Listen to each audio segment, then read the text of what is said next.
Et salut chers camarades et bienvenue dans cette nouvelle vidéo où on continue la lecture de Totalité et Infini par Emmanuel Levinas. On va continuer, on continue de lire en fait la deuxième partie de la première section, la partie qui s'appelle séparation et discours. La dernière fois, on a surtout parlé de la séparation, on a vu la relation entre séparation et vérité, et aujourd'hui, on va s'intéresser au discours. On a vu la dernière fois en quoi consistait la vérité. On a dit que chez Levinas, c'est une attitude, ou plutôt une modalité de la relation entre le même et l'autre. On est dans la vérité lorsqu'on maintient notre distance vis-à-vis d'autrui, et qu'on ne le totalise pas, qu'on n'essaie pas de l'intégrer dans une unité ou dans un système. La vérité consiste en fait à respecter l'autonomie de l'autre, mais ceci semble contradictoire à l'intellectualisme. C'est-à-dire que la vérité n'est plus une question d'intelligence ou d'intellect. L'intellect est censé être ce qui a la priorité quand il s'agit de réfléchir ou d'agir. L'intellectualisme, en fait, c'est l'idée de dire que tout se découvre par la connaissance théorique ou la connaissance intellectuelle plutôt que par l'émotion ou par l'intuition. Donc, si la vérité devient une affaire d'attitude, de modalité, d'une relation éthique, alors effectivement, on n'est plus vraiment dans l'intellectualisme. Mais on a insisté depuis le début, depuis l'introduction, sur le fait que Levinas est un intellectualiste et qu'il adore la théorie. Donc, qu'est-ce qui se passe? Est-ce que là, on est dans une contradiction? Non. Parce qu'en fait, la vérité comme modalité de relation entre le même et l'autre, elle n'est pas contre l'intellectualisme, plutôt, elle est la condition de l'intellectualisme lui-même. Affirmer la vérité comme modalité de la relation entre le même et l'autre ne revient pas à s'opposer à l'intellectualisme, mais à en assurer l'aspiration fondamentale, le respect de l'être illuminant l'intellect. Donc Levinas nous dit que si l'autre, c'est lui en fait l'être qui illumine l'intellect, c'est grâce à lui que l'intellectualisme est possible, c'est lui qui met en fait sa base fondamentale, c'est lui qui assure l'aspiration fondamentale de l'intellectualisme, alors la première chose à faire, c'est d'avoir une attitude de respect envers l'autre. Donc la vérité, c'est d'abord une relation éthique avec ce qui illumine l'intellect. La relation éthique en question consiste en ceci, c'est assurer déjà l'autonomie l'autonomie de l'être séparé, c'est-à-dire déjà le moi, mais également l'autonomie de l'autre. Surtout, c'est surtout l'autre en fait qu'il faut qu'il reste indépendant, parce que c'est son indépendance à lui qui va mettre la base fondamentale de l'intellectualisme. Donc voilà, la vérité, c'est de maintenir cette distance ou cette autonomie, cette distance entre le moi et l'autre, et donc du coup l'autonomie de chacun, du connaissant, c'est-à-dire le moi, mais aussi du connu, c'est-à-dire autrui. Mais dans ce cas, le connaissant et l'être du connu, ils restent séparés l'un de l'autre. Le connaissant ne participe pas dans l'être du connu, le moi ne participe pas dans l'être d'autrui. L'intériorité d'autrui, l'intériorité du connu, doit donc rester hors de portée de l'ontologie. Et justement, le psychisme constitue ce secret, le secret déjà du moi et d'autrui, puisque les deux, ils ont une volonté, les deux, ils ont un psychisme. C'est ce qui constitue en fait le secret de l'étant qui ne peut pas être divulgué. Et donc du coup, là, on a un petit peu un problème, c'est que si jamais en fait il y a un truc qu'on ne peut pas divulguer, comment est-ce qu'on peut parler de vérité? S'il n'y a pas un truc en fait de connu dans le discours du connaissant, dans ce cas-là, la vérité elle est cachée, donc du coup on n'a pas accès à la vérité, donc du coup la vérité n'existerait pas. Mais ça, en fait, c'est une erreur. Levinas, en fait, sa philosophie, elle n'est pas en train de dire qu'on ne peut pas dire la vérité. Si le connaissant n'a pas accès à l'être du connu, à son intériorité, ok, on peut se demander comment est-ce qu'on peut dire qu'on connaît, ce connu, parce que, après tout, c'est ça, la vérité. La vérité consiste à parler de l'être de quelque chose, n'est-ce pas? C'est ça qu'on appelle le vrai, normalement. Non, parce que pour Levinas, la vérité comporte précisément cette dimension d'intériorité. Ne pas connaître l'intériorité de l'autre, c'est ce qui constitue la vérité. L'intériorité elle-même, le psychisme, ne se donne pas à la connaissance. C'est dans sa résistance, c'est dans la résistance du psychisme à la vérité, dans le sens ontologique du terme, que la vérité est possible, en fait. C'est le psychisme, déjà du métaphysicien, qui maintient le métaphysicien retranché, qui le maintient séparé de son domaine de connaissance, en fait, qui est le métaphysique, c'est-à-dire que le métaphysicien, le moi, il ne peut pas avoir accès à son domaine de connaissance, c'est-à-dire le métaphysique, c'est-à-dire autrui, qui reste au-delà de la physique. Donc, la vérité ultime, celle de la métaphysique, consiste déjà dans la réalisation du métaphysicien qu'il est séparé du métaphysique. Mais la vérité reste quand même dans le discours. Le fait en fait que l'être du connu reste inconnu ne veut pas dire que le langage devient vide de sens ou que la vérité n'a aucune relation avec le discours. Au contraire, la relation avec autrui, on va voir, elle va se manifester dans le langage. Elle se base sur le langage. Mais ici, le langage ne cause pas de totalité. C'est-à-dire que le langage est la fondation d'une relation avec autrui, une relation où les termes s'absolvent de la relation, demeurent absolus dans la relation. Donc, comme l'autre et le même sont les termes de la relation, comme ils sont séparés, ils s'absolvent de la relation. Mais en même temps, ils restent absolument eux-mêmes dans la relation. Et ce qui permet ce miracle, ça va être le langage. Et c'est ce qu'on va tâcher de comprendre ici. Comment est-ce que le langage absolve les termes de la relation tout en les maintenant dans la relation. Et ici, Lévinas, il va reprendre l'idée de la vérité telle que déjà la conçoit Platon dans le Phèdre. Alors la connaissance chez Platon, et qui est en fait la théorie de la connaissance classique, c'est-à-dire qu'elle est basée sur l'intentionnalité. On a déjà expliqué que l'intentionnalité, c'est en fait la connaissance qui se rapporte à un objet. Mais la conception platonicienne de la connaissance met le connaissant et le connu, le sujet et l'objet, dans une relation d'où ils ne peuvent pas s'absoudre. Les termes en fait restent collés l'un à l'autre, dépendants l'un de l'autre, et donc du coup ils vont former une totalité. Ici on parle de connaissance objective. La connaissance objective se dit d'une connaissance qui se réfère à l'objet, mais dans sa nature, c'est-à-dire dans son être. Comme on a dit, en fait, je suis objectif, je suis dans le vrai lorsque je parle de la nature de l'objet, de l'essence de l'objet, de l'être de l'objet.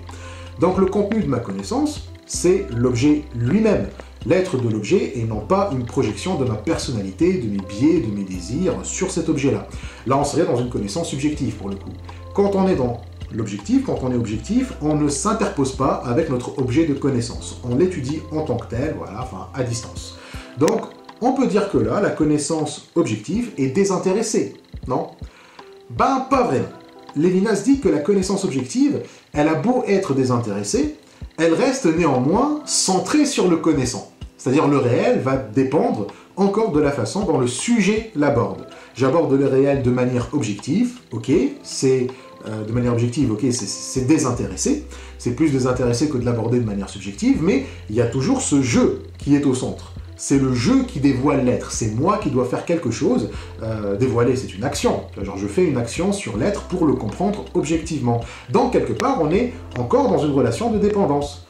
Reconnaître la vérité comme dévoilement, c'est la rapporter à l'horizon de celui qui dévoile. Dans le fait de dévoiler, il y a la notion de voir, la notion de faire entrer le dévoilé dans un champ de vision, dans un horizon, qui est celui qui est l'horizon de celui qui dévoile, donc moi. Ainsi, en fait, la vérité reste encore relative à moi, elle dépend de moi, de ma vision, même si elle est objective. Et c'est là où Platon rentre en jeu. Lévinas, en fait, fait référence au mythe de l'attelage ailé dans le Phèdre. C'est une explication mythique de la nature de l'âme que Socrate donne dans son dialogue avec Phèdre. Il dit, c'est Lévinas là qui parle, Platon, identifiant connaissance et vision, insiste dans le mythe de l'attelage du Phèdre sur le mouvement de l'âme qui contemple la vérité et sur la relativité du vrai par rapport à cette course. L'être dévoilé est par rapport à nous et non pas kathafto. Donc, dans le Phèdre, Socrate nous dit qu'il faut s'imaginer l'âme comme un attelage ailé. Vous avez un cocher et 2 chevaux, et tous les deux, ils ont des ailes. Alors, chez les dieux, les 2 chevaux, ils sont pareils. Ils vont dans la même direction, et donc c'est plus pratique pour le cocher. Mais chez les humains, les chevaux, ils sont différents. Vous en avez un qui est beau et qui est parfait, et l'autre, l'autre, il est con. Donc les deux, en fait, ils vont tirer chacun de leur côté. Donc le cocher, il va galérer beaucoup pour les maintenir ensemble dans la même direction. Le beau, qui est d'ailleurs un cheval blond, on ne sait pas pourquoi, mais bon voilà, il tire vers le ciel, vers le haut, et il veut contempler en fait les idées, il veut contempler les essences, la beauté, la justice, etc. Et l'autre cheval, il est noir et il tire vers le bas, vers la terre, vers la matière, etc.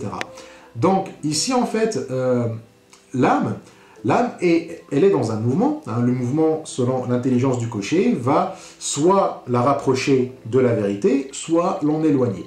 En d'autres termes, soit en fait on s'approche des idées pour les contempler et pour les voir, et c'est ce qui correspond au dévoilement. La vérité, c'est le fait de dévoiler les idées, hein, de s'élever au-dessus des nuages qui font obstacle à la vue. Mais dans ce cas, comme dit Lévinas, la vérité va dépendre de ma place dans la course, dans le mouvement de l'âme. Elle est relative à mon emplacement dans le mouvement. Donc le dévoilement ne se fait que si je suis proche, que si je garde les deux chevaux en harmonie dans leur course. Donc au final, la vérité se dévoile toujours relativement à mon emplacement. Elle se dévoile par rapport à moi. Mais ainsi, on dirait qu'il y a des endroits où la vérité se dévoile et d'autres où elle ne se dévoile pas. Mais alors la vérité, dans ce cas-là, elle est relative. Elle va dépendre de nous. Nous ne sommes donc pas dans une vérité en soi. Le kathafto, hein, le terme en grec, il signifie en tant que tel.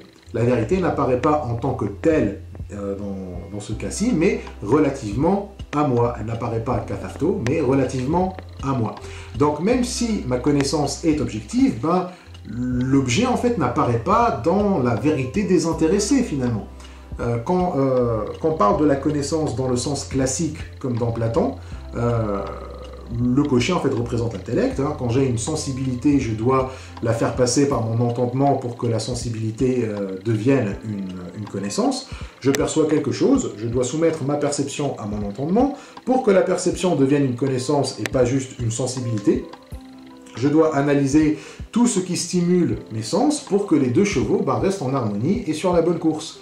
Donc là, la connaissance, elle est relative à moi, elle m'est relative. Ou qu'on parle de la connaissance dans le sens moderne, phénoménologique, là la connaissance est une projection, je projette une représentation, une image de l'objet, donc ça reste toujours centré sur moi-même. Donc que ce soit dans le sens classique ou dans le sens moderne, la connaissance reste toujours centrée sur le moi. On peut dire que ces deux formes de connaissance sont un peu les mêmes, hein. Elles sont comme le travail. Quand j'aborde le réel à travers le travail, je l'aborde avec un objectif, avec un but précis, c'est donc une projection. Pareil avec la connaissance classique, hein. Je veux voir la vérité objective, je dois faire un travail sur ma sensibilité, la modeler ou la sculpter par l'entendement. Donc j'exerce un pouvoir sur le réel afin de dévoiler sa vérité. Mais en faisant ça, la connaissance en fait, elle modifie ce réel-là. Si la connaissance consiste en un travail, alors elle apporte des modifications au réel. Mais si elle le modifie, il y a un problème en fait. Si dévoiler le réel consiste à le modifier, alors le dévoilement modifie aussi la vérité. La vérité en fait serait modifiable et donc elle ne serait plus la vérité. Elle serait relative et donc la vérité perdrait son unité. Hein, paradoxalement, Platon l'a déjà suggéré dans son dialogue de Parménide. On l'a déjà évoqué d'ailleurs, ce dialogue-là. Socrate rencontre Parménide et Parménide détruit en fait sa théorie des idées de Socrate en lui disant que si les idées sont vraies, alors l'un n'est plus un. L'un, on se rappelle, hein, pour Parménide, c'est le réel. Hein. Le réel est juste un. C'est un monisme, c'est un principe unifié, universel, éternel, inchangeable, toujours en repos. Mais la connaissance lui fait perdre son unité puisqu'elle le modifie. Et donc Lévinas reprend cette idée, mais pas vraiment dans le sens parménidien, hein, puisque l'un de Parménide est un monisme, tandis que Lévinas, lui, il veut un pluralisme. On a dit que Lévinas ne cherche pas l'unité, mais la pluralité. Mais juste que Lévinas, l'unité en fait n'est pas celle de l'être, mais c'est celle de l'étant, c'est celle de l'autre. Et donc Lévinas applique juste le principe de l'unité, mais pour l'étant, dans le sens où l'étant apparaît en tant que tel, en kathafto. Il ne dépend pas de l'être ou du moi. La vérité, en fait, c'est respecter l'unité d'autrui en restant séparé de lui pour qu'il puisse apparaître en toute liberté sans exercer de pouvoir sur lui. La connaissance au sens absolu du terme, expérience pure de l'autre être, se devrait de maintenir l'autre être kathafto. Donc l'autonomie de l'étant, de l'autre, qui se maintient en tant que kathafto, se manifeste dans la parole. La connaissance absolue dont parle Lévinas, c'est une connaissance qui ne rend pas son objet silencieux, qui ne le prive pas de parole, qui ne prive pas autrui de parole. La connaissance objective est une connaissance qu'on peut qualifier d'historique, c'est-à-dire qu'elle définit un objet par rapport à autre chose, ici son histoire. c'est son historique, c'est-à-dire ce qu'il a déjà fait, ce qui est passé ou ce qu'il a dépassé. C'est ça en fait que je vise quand je dévoile. J'ignore le téléphone et je porte toute mon attention sur son passé. Mais en faisant ça, je nie son intériorité et donc je le réduis à juste une chose pour la jouissance du moi. La connaissance objective en fait se réfère toujours à un projet ou un travail du moi. Elle est donc toujours centrée sur le moi. Les êtres sont ainsi privés de leur ipsiété. Ils n'ont une identité que si elle est liée à ce qu'ils ne sont pas. Il s'agit en fait de thématiser les étangs ici, de les thématiser dans l'histoire ou dans le passé, et donc de les réduire au silence pour que le moi devienne leur porte-parole. On parle des étangs à leur place en gros, puisque de toute façon les étangs ne sont pas là. Il n'y a que leur histoire, il n'y a que leur passé, il n'y a que leurs traces, on peut même dire qu'il n'y a que leur être, mais l'étang lui-même, genre un étang en particulier n'existe pas, il n'y a que histoire, passé ou bien l'être. Citation. Le qu'est-ce que c'est aborde ceci en tant que cela, car connaître objectivement, c'est connaître l'historique, le fait, le déjà dépassé. L'historique ne se définit pas par le passé, et l'historique et le passé se définissent comme thèmes dont on peut parler. Ils sont thématisés précisément parce qu'ils ne parlent plus. Donc, si la connaissance objective consiste à parler de l'historique, de ce qui ne parle plus, puisqu'il est historique, alors la connaissance objective, c'est parler de ce qui est déjà passé, ce qui a disparu. Et dans ce cas, rien n'existe en fait. Si les étangs ne sont pas là, parce que leur réalité, c'est leur historique, et comme l'historique est par définition ce qui est passé, donc ce qui n'est plus là non plus, alors ni l'étang, ni l'historique aussi existent. La connaissance objective, c'est en fait comme si tu veux comprendre un enfant en parlant du cadavre de ses parents. Tu vois, au final, tu ne parles de rien, ni de l'enfant puisque tu l'ignores, ni des parents puisqu'ils sont morts. L'historique est à jamais absent de sa présence même. Nous voulons dire par là qu'il disparaît derrière ses manifestations, son apparition est toujours superficielle et équivoque, son origine, son principe toujours ailleurs. Il est phénomène, réalité sans réalité. Donc ce que ça signifie, c'est que l'historique, comme il est absent de sa présence, c'est-à-dire absent de ce qui est présent, c'est préférer me comprendre par mon historique plutôt que par ma présence en ce moment. Tu veux comprendre en fait la manifestation de l'historique par l'historique qui disparaît derrière chacune de ces manifestations. Donc l'historique, c'est l'absent. Alors, même lui ne peut pas être compris en lui-même, déjà. Tu vois, l'historique étant une absence, ne peut pas avoir son principe en lui-même. Donc, quand tu veux comprendre une manifestation, ce téléphone, tu dois connaître son historique, mais son historique, comme il est passé, il est plus là, il est plus dans le présent, il a disparu, il faut aller chercher autre chose pour le comprendre. Donc, même l'origine de l'historique est encore ailleurs. Et donc, il est lui-même en fait réduit à un phénomène, à une illusion, à une apparition dans le vide, une réalité sans substance, sans réalité. Si l'historique est censé nous faire connaître des phénomènes, des étangs, des manifestations, comme il est lui-même un phénomène, on est bloqué. La connaissance objective consiste en fait à retrouver une origine à l'objet de la connaissance. Le connaissant serait dans le vrai s'il trouve la cause, l'origine de son connu, mais on voit que c'est impossible, puisque l'origine est réduite au même statut du connu, c'est-à-dire une illusion.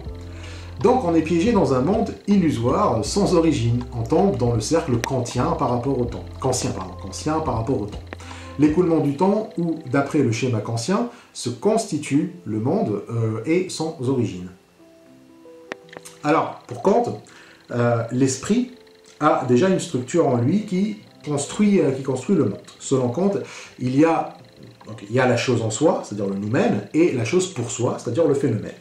Quand on regarde des objets, on ne les voit pas tels qu'ils sont réellement, mais comment ils apparaissent. Leur réalité, c'est-à-dire le noumen, est au-delà de l'expérience sensible. Donc, on n'y a pas accès.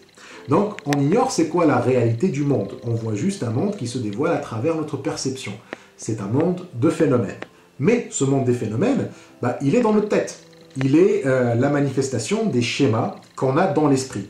C'est-à-dire que nous naissons avec des règles dans notre esprit, et ce sont ces règles-là qui font qu'on contemple les phénomènes, qu'on voit les choses d'une certaine façon. Donc c'est notre esprit, et non pas les règles des objets, ou même les lois naturelles qui constituent le monde, c'est notre esprit. Et l'un des schémas qui nous permettent de construire le monde, c'est le temps. Pour contre, on n'est pas en fait dans le temps, ou même dans l'espace, ce sont des notions intuitives a priori que nous avons dans notre esprit et qui nous permettent de comprendre le monde. Donc, le monde se constitue dans l'écoulement du temps, mais cet écoulement est en fait un schéma kantien.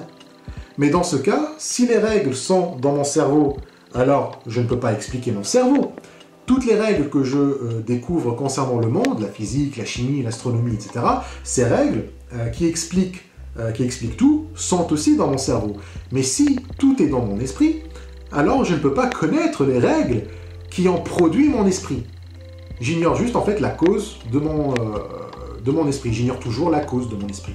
C'est ça aussi en fait la limite de la raison, hein, la raison pure. La raison peut réfléchir sur seulement ce qu'elle peut percevoir, mais pas sur ce qui est au-delà d'elle.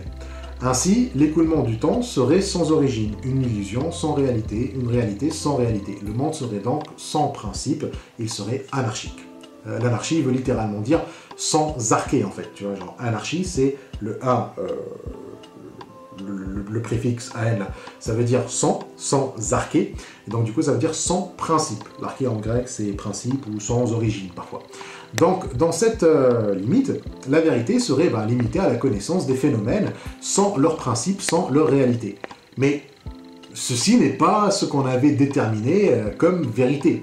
La vérité pour Lévinas consiste en fait en l'extériorité. Or, le monde des phénomènes consiste à un monde de jouissance, où le moi est le centre. L'extériorité, c'est être tourné vers l'autre, alors que la connaissance objective, elle est tournée vers le même.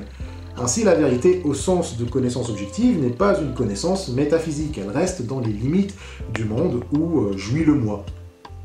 Donc, dans le monde des phénomènes, le moi se suffit à lui-même, il n'est pas dérangé en fait par l'invasion d'autrui, par l'appel de l'extériorité. Ce monde ayant perdu son principe anarchique, monde de phénomènes, ne répond pas à la recherche du vrai. Il suffit à la jouissance qui est la suffisance même, nullement outrée par la dérobade qu'oppose l'extériorité à la recherche du vrai. Ce monde de la jouissance ne suffit pas à la prétention métaphysique. En fait, le vrai, dans ce genre de connaissances, se limite seulement aux faits.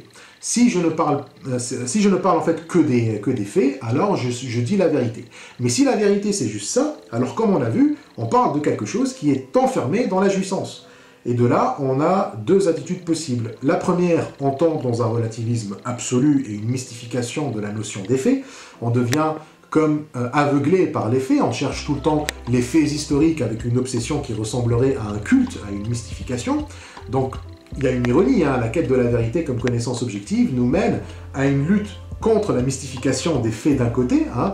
Vouloir une science objective, c'est justement ne pas vouloir d'un savoir superstitieux, mais d'un autre côté, ça conduit à une idolâtrie des faits et une explosion des mystifications. Et la deuxième attitude, c'est que le connaissant, comme il est enfermé dans son propre esprit, en fait, il régresse à l'infini à la recherche d'une cause. Il reste là, en fait, à la recherche d'une origine dans son inconscient et il va jamais la trouver. En fait, il tombe dans une psychanalyse qui ne se termine jamais. Et donc, du coup, c'est ça, les deux options possibles dans la connaissance objective, dans la connaissance de la thématisation, quoi. À la fois une idolâtrie du fait, c'est-à-dire une invocation de ce qui ne parle pas, et une pluralité insurmontable de signification et de mystification, où cette connaissance invite le connaissant à une interminable psychanalyse, à la recherche désespérée d'une vraie origine, au moins en soi-même, à l'effort de se réveiller. Et donc du coup, la connaissance du thématisé, la connaissance de l'historique et le passé d'une chose, ne traduit pas sa vérité, car sa vérité est tout simplement ailleurs. Elle n'est pas dans les faits qui ont précédé la chose, la vérité est dans le présent de la chose, en fait, dans sa présence même, comme elle apparaît en tant qu'elle-même, en tant que kathafto. Il n'y a que dans la manifestation du kathafto que l'être ne se dérobe pas et ne se trahit pas. Dans le dévoilement, l'être, effectivement, il se dérobe et il se trahit puisque l'intériorité, elle est annulée dans le dévoilement. Mais la manifestation du kathafto consiste pour l'être non point à être dévoilé, non point à se découvrir au regard qui le prendrait pour thème d'interprétation et qui aurait une position absolue dominant l'objet. Donc dans l'ontologie, l'être est thématisé, comme le passé ou l'histoire, il devient un thème pour interpréter les temps. La connaissance objective de n'importe quel objet, de ce téléphone encore une fois, c'est raconter les faits passés historiques de ce téléphone, ou alors parler de l'être du téléphone, de son essence ou de son idée. Toutes ces manières de parler du téléphone, c'est parler de ce qui est silencieux. C'est donc refuser une intériorité à l'objet. L'être du téléphone trahit le téléphone, il livre au connaissant les secrets de son étant. Et donc ainsi, le connaissant a une position absolue qui domine le connu. Nous décidons de tout sur l'objet, et donc ainsi l'objet ne s'exprime pas, il ne dit rien. C'est le connaissant qui parle à sa place. Mais comme l'objet est privé de son intériorité, son extériorité, elle lui est également dérobée. Le kathafto est précisément l'extériorité de l'étant. Quand l'étant s'exprime, ou il parle de lui-même à un interlocuteur, Lévinas dit qu'il faut laisser les objets nous dire ce qu'ils veulent nous dire. C'est à elles que revient le discours sur l'être et pas au connaissant. La manifestation kathafto consiste pour l'être à se dire à nous, indépendamment de toute position que nous aurions prise à son égard à s'exprimer. Donc, la vérité ne consiste pas à amener l'être dans la lumière du connaissant, mais laisser l'objet s'exprimer, se manifester à sa manière. Mais comme l'objet ne se met pas dans la lumière du connaissant, alors la manifestation n'est pas une vision. L'objet en fait ne se manifeste pas en se mettant devant notre œil, ou en se donnant à l'intellect du connaissant. On parle donc d'une manifestation contraire aux conditions de la vision. Donc l'objet qui se manifeste, il n'est pas vu. La manifestation n'est pas, ce n'est pas en fait venir à l'œil qui est en train de voir. Mais alors, comment cette manifestation peut se caractériser? Et selon Lévinas, l'être se présente lui-même dans la manifestation qui doit seulement l'annoncer. Il est présent comme dirigeant cette manifestation même, présent avant la manifestation qui seulement le manifeste. Et donc ceci est important. La manifestation annonce l'être, elle ne le dévoile pas. Donc l'être dirige la manifestation, c'est lui qui décide quoi nous montrer, plutôt quoi nous annoncer, plutôt que quoi nous montrer. Ainsi, en fait, l'être est bel et bien présent dans sa manifestation. Mais la manifestation n'est que son expression, son annoncement. Donc ici, l'être se révèle, il ne se dévoile pas. Lévinas fait une distinction d'ailleurs entre révélation et dévoilement. On peut comprendre ça en reprenant la notion de Dieu. Si Dieu se dévoile, alors Dieu serait un objet qui se donne à l'œil de l'homme. Le dévoilement implique que Dieu serait visible. Or, Dieu ne se manifeste pas dans un dévoilement, mais par révélation. Dans la révélation, Dieu reste séparé de nous. Il ne se manifeste qu'à travers le verbe, qu'à travers la parole. La révélation est un livre, une parole de Dieu, après tout. Parce que dans la parole, l'être qui parle a encore le contrôle sur son être. Il a son autonomie. C'est lui qui décide quoi révéler, alors que dans le dévoilement, c'est le connaissant qui décide ce qu'il y a à dévoiler dans le connu. Dans le dévoilement, il y a en fait une coïncidence entre le connaissant et le connu. On retrouve le schéma Noès-Noëm. Donc ici, le connu ne décide pas avec lui-même, ne coïncide pas avec lui-même, mais avec le connaissant, qui le domine ou qui le réduit au connaissant, justement. Dans le dévoilement, donc, l'autre coïncide avec le même, il est réduit au même. Mais dans la révélation, le connu ne coïncide qu'avec lui-même. En s'exprimant, en fait, l'exprimé et l'exprimant coïncident. Et ainsi, l'extériorité est assurée. Comme dit Lévinas, l'expérience absolue n'est pas dévoilée, mais révélation. N'est pas dévoilement, mais révélation. Coïncidence de l'exprimé et de ce qui exprime. Manifestation par la même privilégiée d'autrui. Manifestation d'un visage par-delà la forme. Donc, dans la révélation, l'autre se manifeste comme visage. Et Lévinas nous dit que ce visage est au-delà de la forme. Donc un visage, c'est pas juste une forme, hein. Une forme se limite justement à la vision. Si je peux déceler une forme, alors j'arrive à voir, j'arrive à saisir par l'entendement l'objet.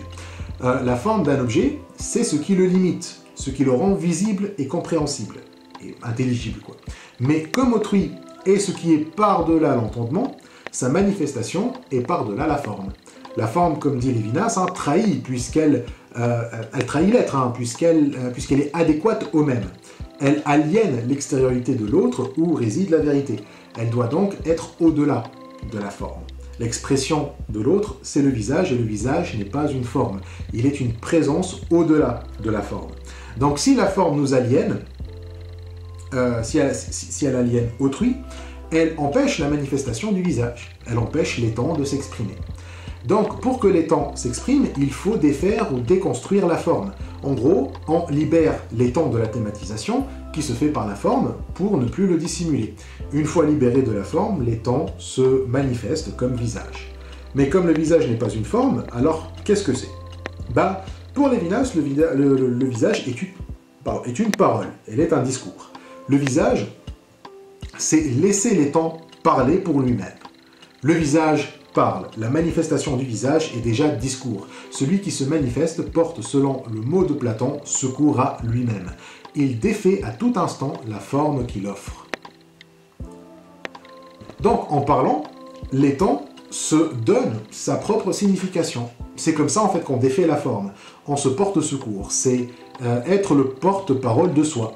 Lorsque Dieu nous interpelle, on nous soumet à son jugement, hein, on se soumet à son jugement.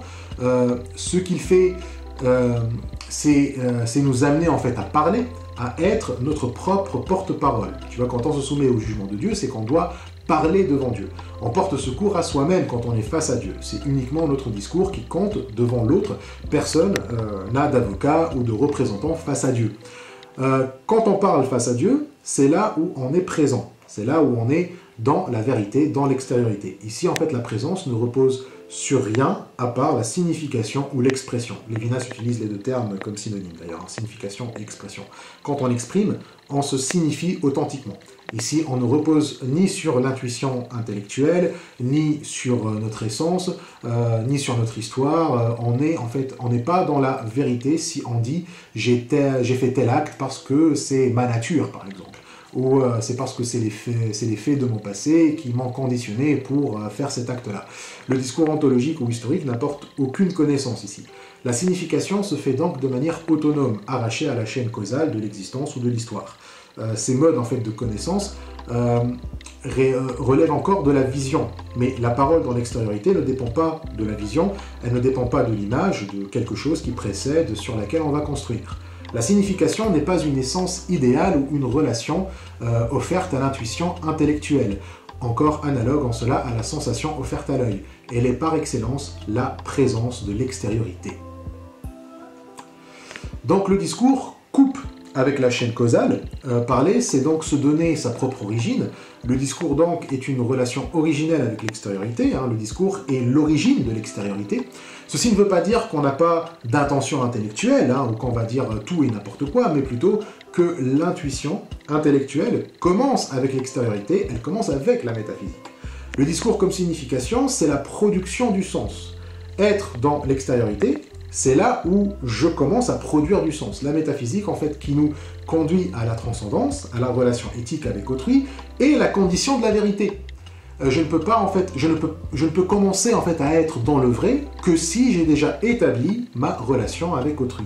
C'est avec autrui que la vérité commence. Le même, comme on a dit la dernière fois, est incapable de penser au-delà de lui-même. Il doit recevoir un enseignement. La première chose à faire, c'est d'abord accueillir le maître, accueillir l'enseignant. Quand on a le savoir du maître, quand on a fait le raisonnement cartésien, hein, je pense donc je suis, et puis j'arrive à l'idée de l'infini, là je découvre l'éthique, qui est la première philosophie.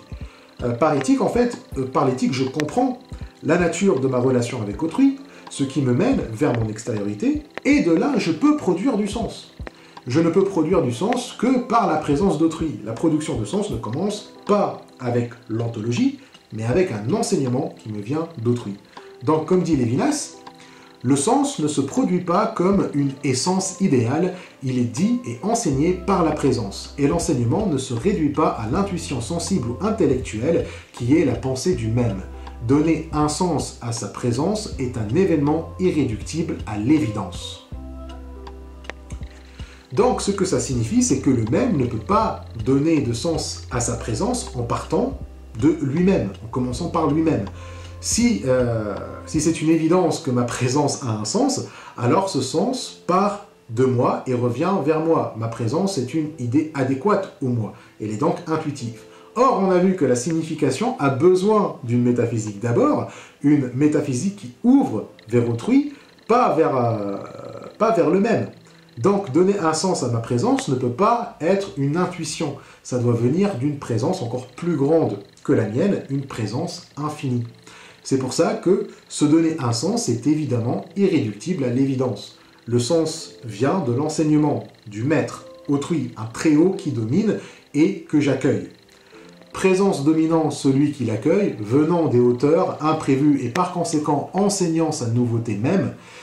Et là, il dit quelque chose de très intéressant concernant la présence. Il dit « Elle est la franche présence d'un étant qui peut mentir, c'est-à-dire dispose du thème qu'il offre, sans pouvoir y dissimuler sa franchise d'interlocuteur, luttant toujours à visage découvert. » Et ça, c'est intéressant.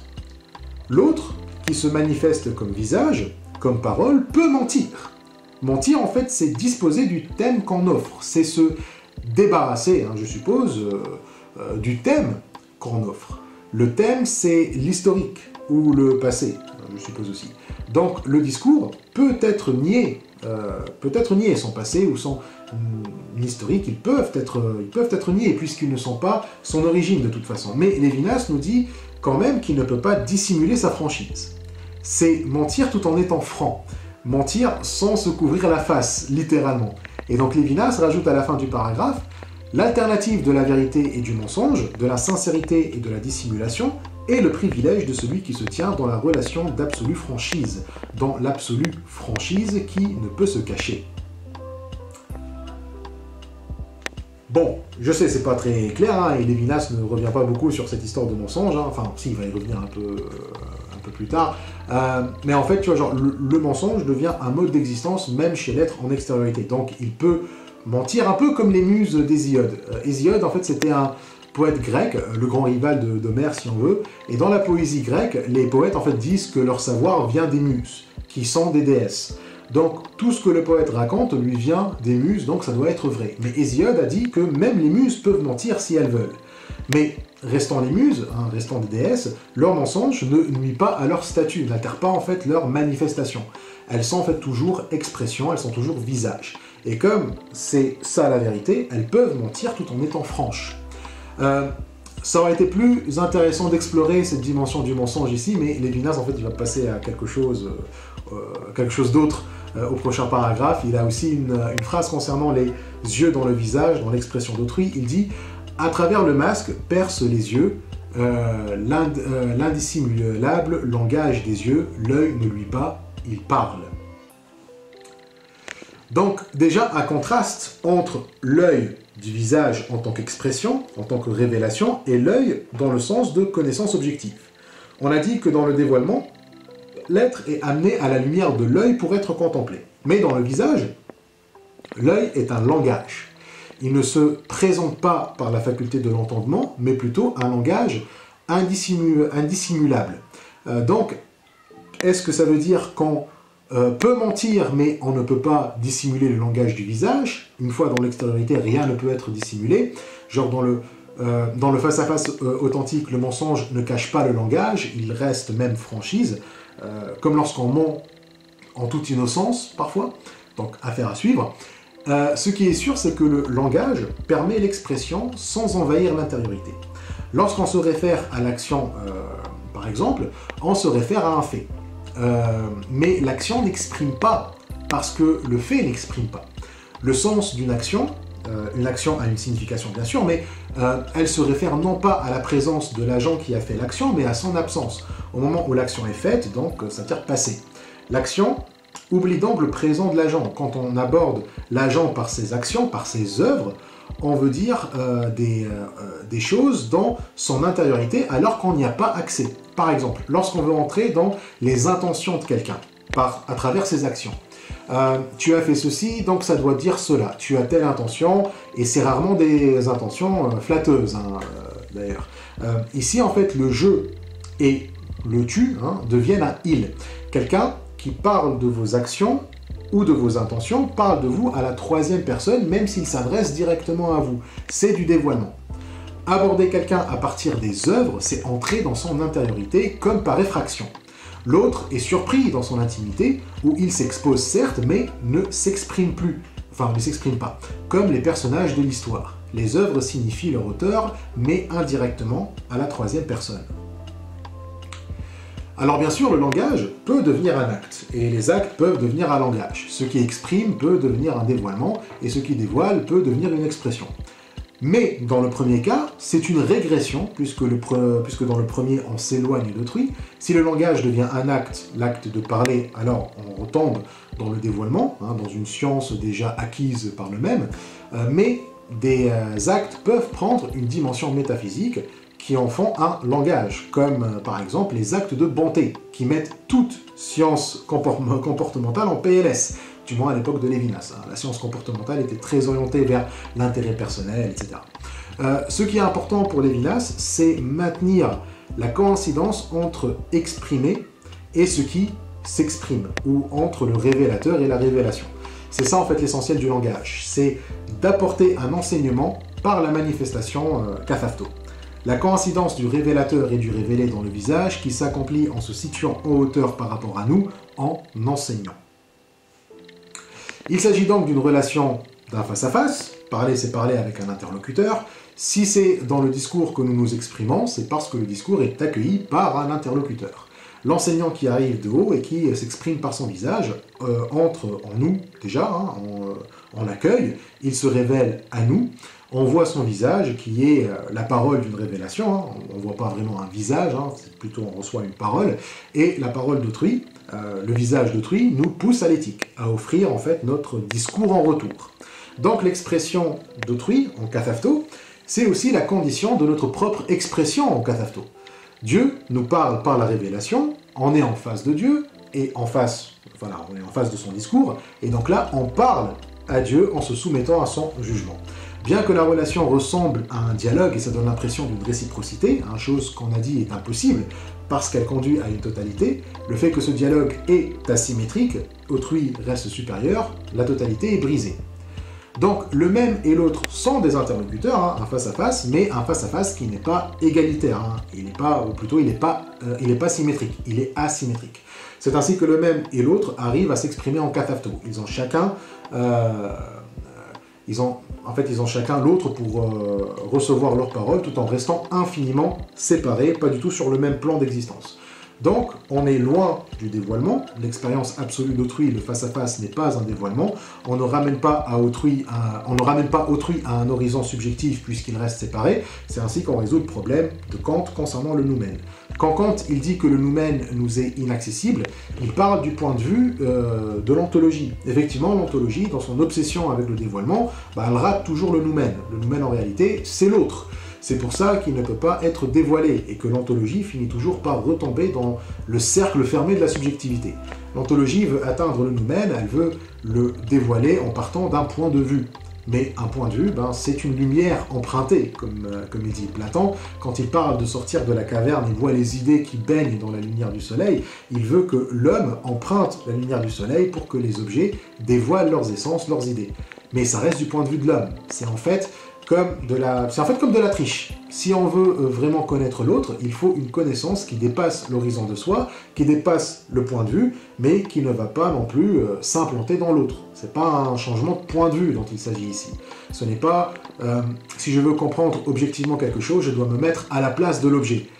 Il faut une connaissance qui est au-delà de l'objectivité aussi. La connaissance objective ne dépasse pas la connaissance subjective, puisqu'en prenant les choses depuis leur point de vue à eux, il n'y a plus de distinction entre le même et l'autre. Soit le même se dissout dans l'autre, quand le même se met dans le point de vue de l'autre, soit l'autre est chassé par le même quand celui-ci se met dans son point de vue aussi.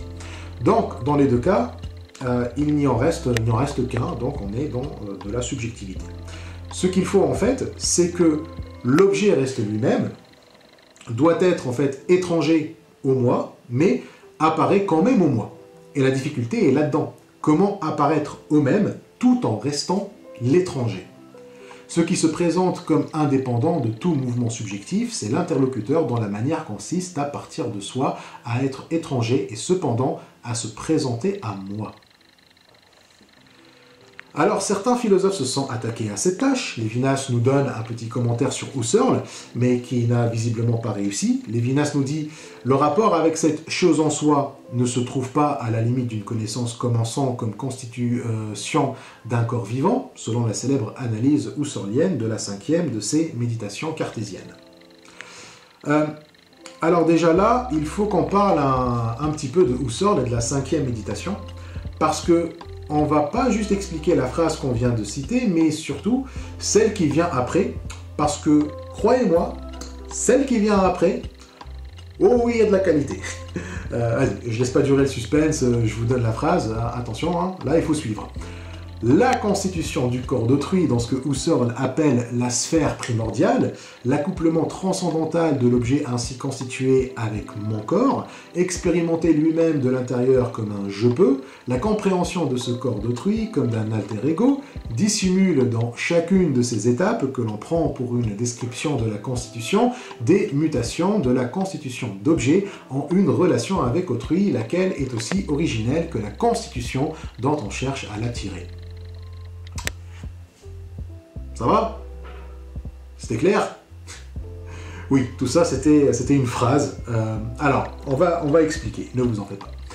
Donc, dans la 5e méditation cartésienne, alors vous vous souvenez, hein, c'est Lévinas qui a fait connaître Husserl en France, hein, c'est lui qui a traduit les méditations cartésiennes depuis l'allemand, mais on raconte que Husserl n'était pas très satisfait de la traduction de Lévinas, mais bon, ça on s'en fout. Mais que disait en fait Husserl dedans? Dans la 5e méditation, Husserl explique comment se constitue l'ego, puis comment on passe de l'ego à l'ego des autres, et puis comment on peut faire une société entre tous ces égos, une communauté de monades, si tu veux. Le problème de Husserl, c'est en fait d'arriver à l'unité qu'on peut appeler ego, qui soit un ego pur, sans connaissance, sans influence, genre en mode époqué. L'époqué, c'est le terme grec qu'utilise Husserl pour dire suspension de tout jugement. Donc l'ego dans son état initial, dans son état originel, pur, et c'est ce qu'il appelle la sphère primordiale. Et comme on l'a déjà vu avec Kant, l'ego, il est un peu enfermé sur lui-même. Tu vois, il n'a pas vraiment d'accès sur l'extérieur, donc il est dans ce qu'on appelle le solipsisme. L'idée qu'il n'y a que le moi qui existe, hein, je suis la seule conscience qui existe parce que je n'ai pas les moyens de vérifier s'il y a d'autres consciences à part moi. Donc, comment est-ce qu'on peut sortir du solipsisme? Alors bien sûr, sortir du solipsisme veut dire être sûr de quelque chose à part notre propre existence. C'est aller au-delà du cogito. Mais comment je peux être sûr qu'autre chose existe en dehors de ma conscience?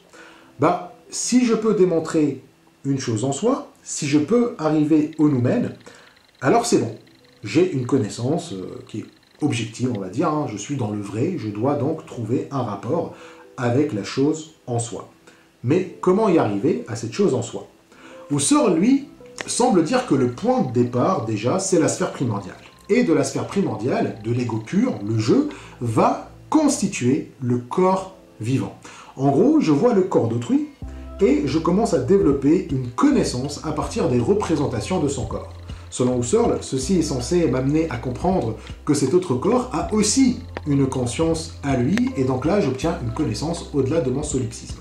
Donc, il y a une chose en soi, à la limite de la connaissance, que la sphère primordiale construit en constituant le corps d'autrui. Mais chez Husserl, cette connaissance par la constitution d'un corps qui est semblable au mien, hein, l'autre est un alter ego, un moi mais qui n'est pas un moi, ceci en fait est dû à ce que Husserl appelle l'accouplement. Il y a un accouplement de l'objet constitué dans la sphère primordiale et mon propre corps. Donc quand je vois autrui, Je l'intègre dans ma sphère primordiale, il devient un objet comme je constitue d'autres objets par la perception, et donc ainsi je domine cet autre. Mon corps qui est une intériorité qui se manifeste en tant que pouvoir, en tant que je peux, fait que j'exerce un pouvoir sur autrui. C'est en ça qu'autrui est compris comme un alter ego, un autre ego dans le sens d'un ego, mais pas moi, un autre moi. Ainsi, étant un moi quand même, il est également ma possession. Son corps à lui est finalement une matière qui me ressemble. Sauf que ceci n'est pas une relation avec autrui. Plutôt, comme le dit Lévinas, la constitution du corps d'autrui dans la sphère primordiale, dans le même, nous fait croire qu'on a là une relation avec autrui, alors qu'en fait, c'est juste une constitution d'un objet, comme n'importe quel autre objet. Dans chacune, en fait, des étapes de la constitution, on a juste en fait des mutations de la constitution de l'objet. La constitution du corps d'autrui n'est pas relation avec autrui, mais la constitution d'un objet qui a muté. On n'est pas sorti en fait du solipsisme, on l'a fait juste évoluer. Pour Lévinas, l'erreur de Husserl, c'est de commencer avec la constitution de l'ego, puis de cet ego, on passe à la constitution de l'alter ego, puis on passe à la société. Donc, on voudrait en fait tirer la relation avec autrui de la constitution de son alter ego, mais ceci n'a pas de sens. C'est juste inacceptable pour Lévinas, constituer le corps d'autrui et en tirer une relation avec l'autre revient à dire que l'homme seul est capable de trouver le sens du monde, la chose en soi qui se tient à la limite de la constitution.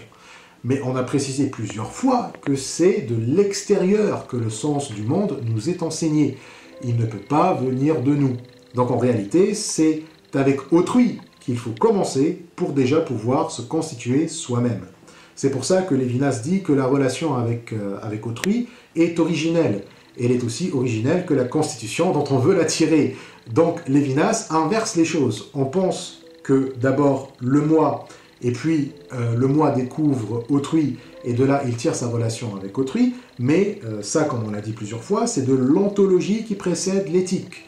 Lévinas, il veut mettre l'éthique avant l'ontologie. On ne peut pas constituer le corps d'autrui ou lui donner une signification. Pour que la sphère primordiale se tourne vers autrui, il faut que ce soit autrui qui l'appelle. La sphère primordiale, qui correspond à ce que nous appelons le même, ne se tourne vers l'absolument autre que sur l'appel d'autrui. La révélation par rapport à la connaissance objectivante constitue une véritable inversion. Et le même problème surgit aussi chez Heidegger, bien qu'il semble être plus progressiste que Husserl. Husserl, comme on l'a dit, il pose le moi d'abord et l'autre arrive ensuite. Chez Heidegger, on trouve une simultanéité des deux, du moi et de l'autre. Heidegger, il fait un peu coexister les deux, mais on ne met pas l'un avant l'autre. Mais le problème... Enfin, plutôt, il y a deux problèmes. Le premier, c'est que la coexistence heideggerienne met le même et l'autre sur le même plan, même si l'autre n'est pas réductible à la connaissance objectivante parce que son être reste toujours caché tout en se dévoilant. C'est la fameuse idée de la vérité en tant qu'aletheia d'Heidegger, c'est-à-dire que la vérité se dévoile, mais ne se dévoile jamais complètement. Donc la connaissance scientifique, historique ou objective ne peut pas vraiment la cerner.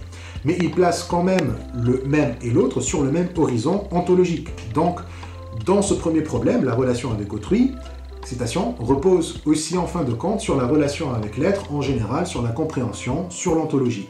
À l'avance, Heidegger pose ce fond de l'être comme horizon où surgit tout étant, comme si l'horizon est l'idée de limite qu'il inclut et qui est le propre de la vision, était la trame ultime de la relation. En gros, le même et l'autre sont soutenus par le même fond, ils sortent du même horizon, donc ce qui est valable pour l'un va aussi être valable pour l'autre. Les deux sont donc susceptibles au regard, à la vision, même si on ne peut pas tirer de connaissances objectives pour autant.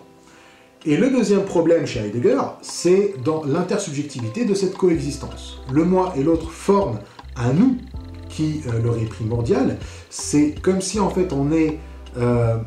C'est comme si on est dans, on est dans un mélange où nous sommes, on est dissous, et nous surgissons de ce mélange. Comme il dit, l'intersubjectivité et coexistence, un nous antérieur à moi et l'autre, une intersubjectivité neutre. Donc, encore une fois, Husserl et Heidegger, ils échouent un petit peu à expliquer la relation avec autrui. Pour Lévinas, il n'y a que le face-à-face qui peut expliquer cette relation. Si nous mettons autrui d'abord et que la relation avec lui est un face-à-face, on peut avoir une intersubjectivité qui ne soit pas neutre, donc une société où le moi reste séparé.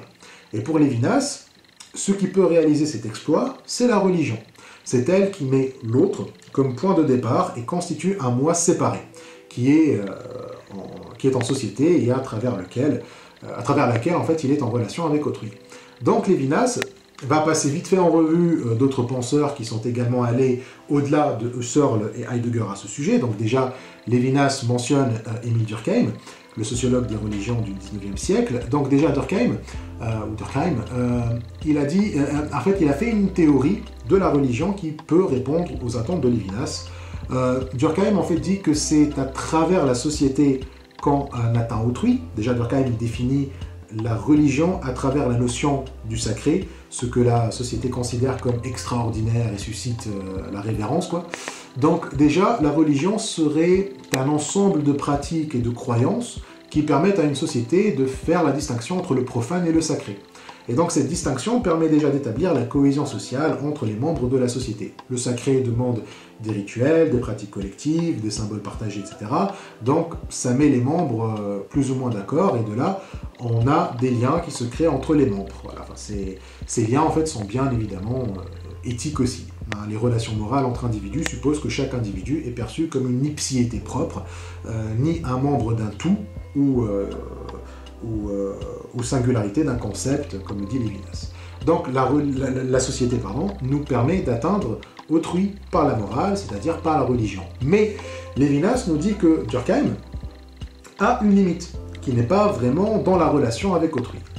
Et cependant, le religieux se ramène aussitôt pour Durkheim à la représentation collective, la structure de la représentation et par conséquent de l'intentionnalité objectivante qui la sous-entend sert d'ultime interprétation au religieux lui-même. Ce que ça signifie, c'est qu'on est encore dans la représentation, on a juste fait en fait un système social avec des symboles et des pratiques, donc le religieux ne peut s'interpréter qu'à partir de ces symboles-là, et donc le collectif devient l'autorité pour l'interprétation du religieux, et donc la relation avec autrui deviendra relative, elle va dépendre de l'organisation sociale dans laquelle on se trouve. Et ainsi en fait la relation avec autrui devient basée sur une connaissance objectivante, qui lui est antérieure. J'apprends en fait les normes, j'apprends les codes, les symboles de ma société, et ensuite, je peux avoir une relation avec autrui. Donc je dois d'abord comprendre les objets les objets comme ma société les comprend, donc avoir une intentionnalité objectivante, pour que j'ai une relation avec autrui. Et ça, pour Lévinas, c'est aussi inacceptable. La relation avec autrui ne doit pas dépendre de l'interprétation du religieux décidée par le collectif.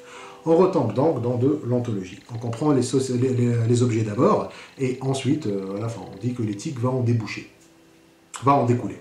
Donc Lévinas passe après à d'autres penseurs qui cherchent une expression du religieux qui soit directe et qui ne passe pas par les normes et les conventions d'une société donnée. Donc après Durkheim, il passe vite fait en revue Gabriel Marcel et Martin Buber.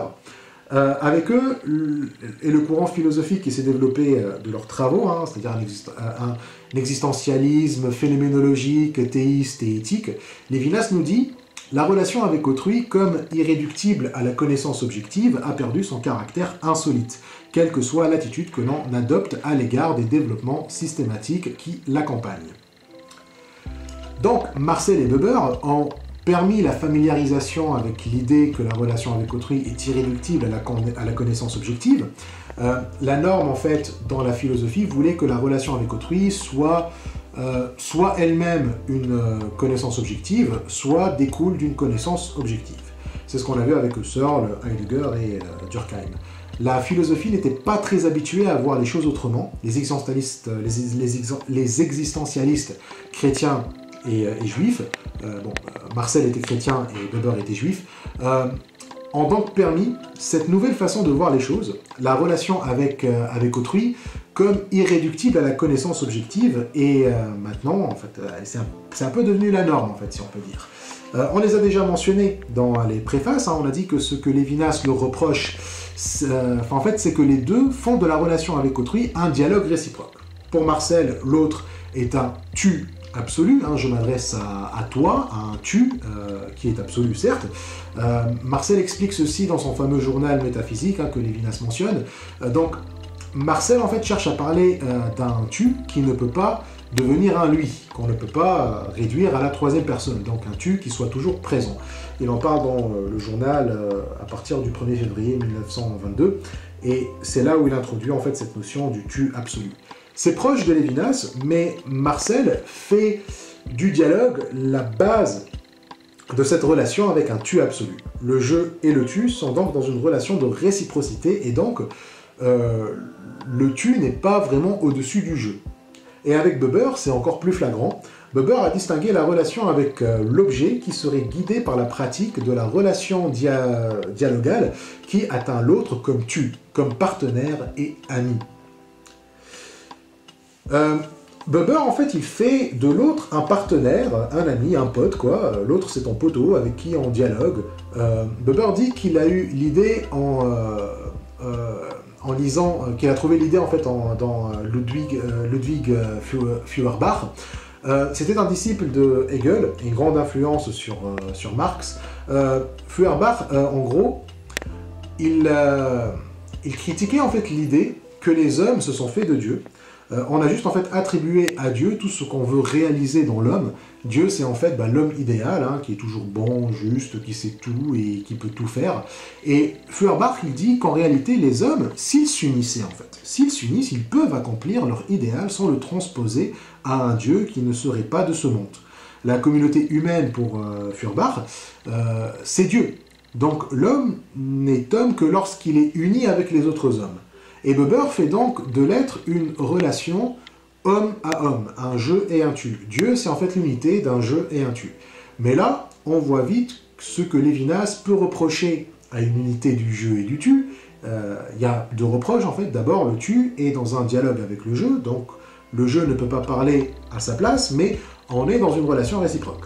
Le tu devient adéquat au je, alors qu'on a dit que l'autre est censé être inadéquat au je. Donc, comme il dit, comme dit Lévinas, on peut se demander toutefois si le tutoiement ne place pas l'autre dans une relation réciproque et si cette réciprocité est originelle. Et deuxièmement, la relation de Buber est une relation purement formelle apparemment. Selon Lévinas, elle peut s'appliquer autant à l'homme avec l'homme qu'à l'homme avec les objets. Considérer l'autre comme un tu, comme un ami, pour Lévinas, c'est bien, mais ça reste toujours une relation économique, une relation de jouissance. Donc, ce formalisme ne décrit aucune structure concrète en fait. C'est pas une relation qui serait spécifique à autrui. Je-tu n'est pas la relation métaphysique même autre. Certes, c'est un événement, donc c'est pas juste une connaissance objective, mais comme dit Lévinas, elle ne permet pas de rendre compte, hein, si ce n'est que comme d'une aberration, d'une chute ou d'une maladie, d'une vie autre que l'amitié.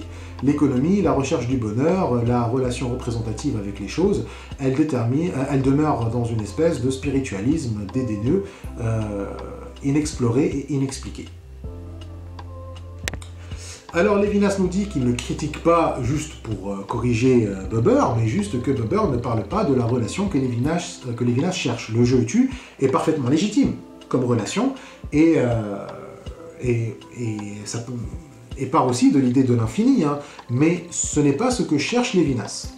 Donc ce que nous retenons, c'est que Husserl et Heidegger ne font pas parler autrui, Marcel et Buber le font parler, mais comme un tu, un ami, dans un dialogue.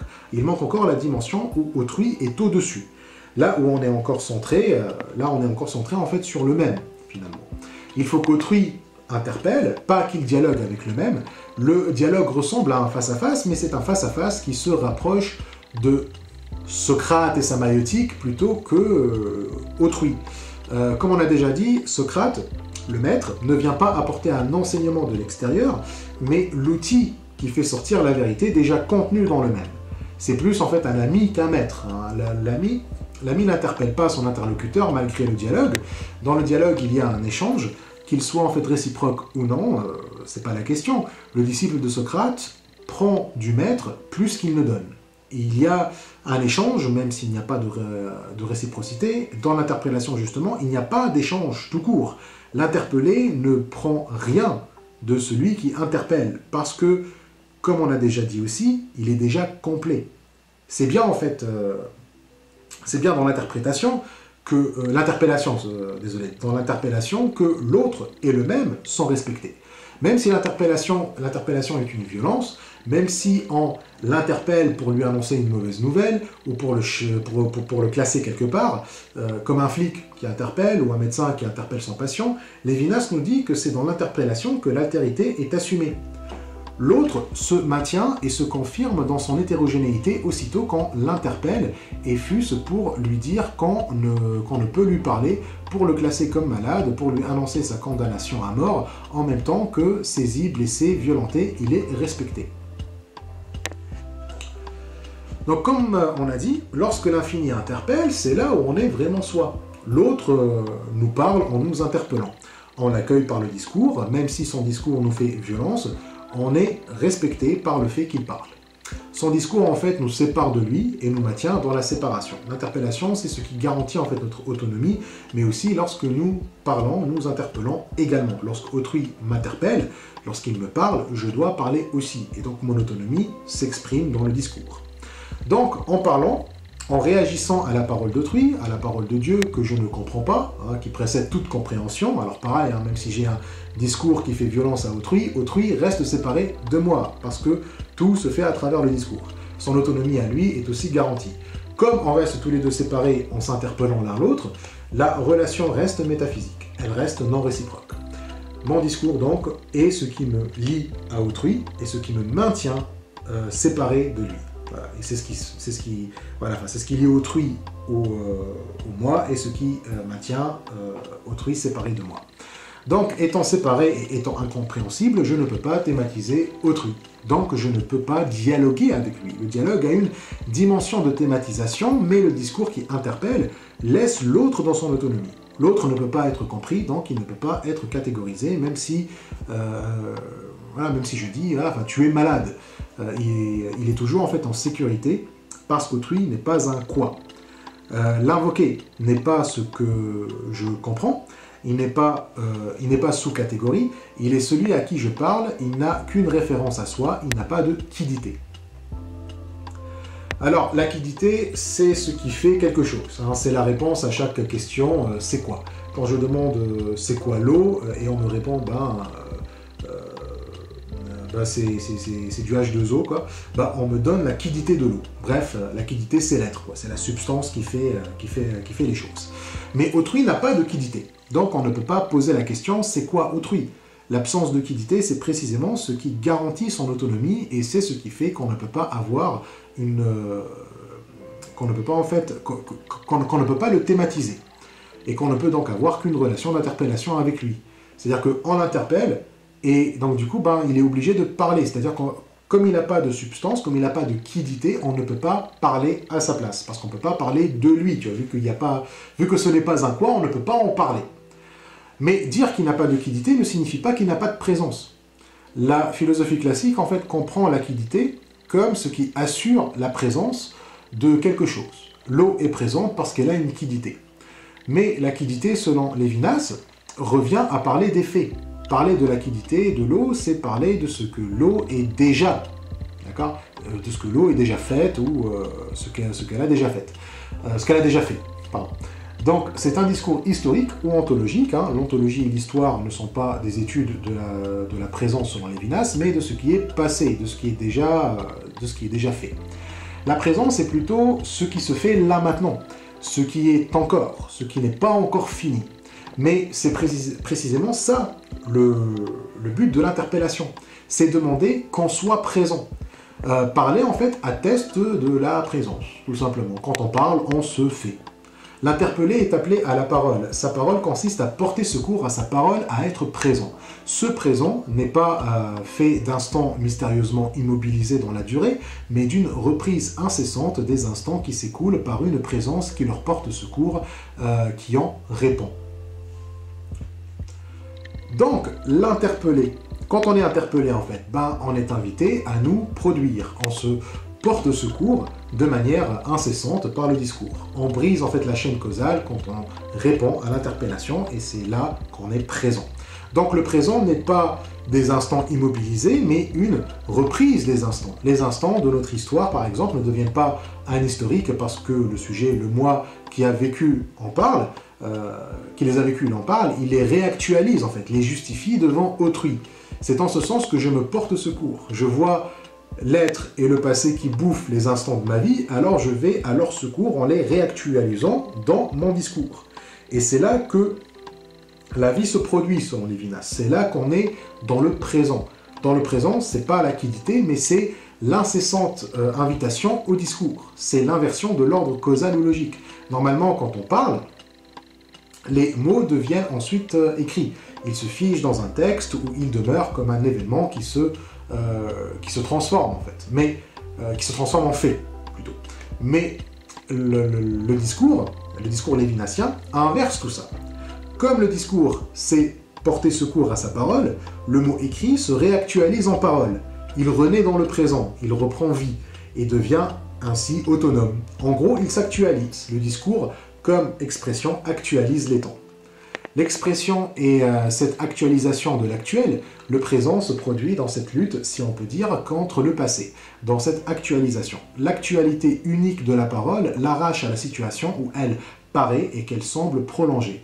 Elle apporte ce dont la parole écrite est déjà privée, la maîtrise.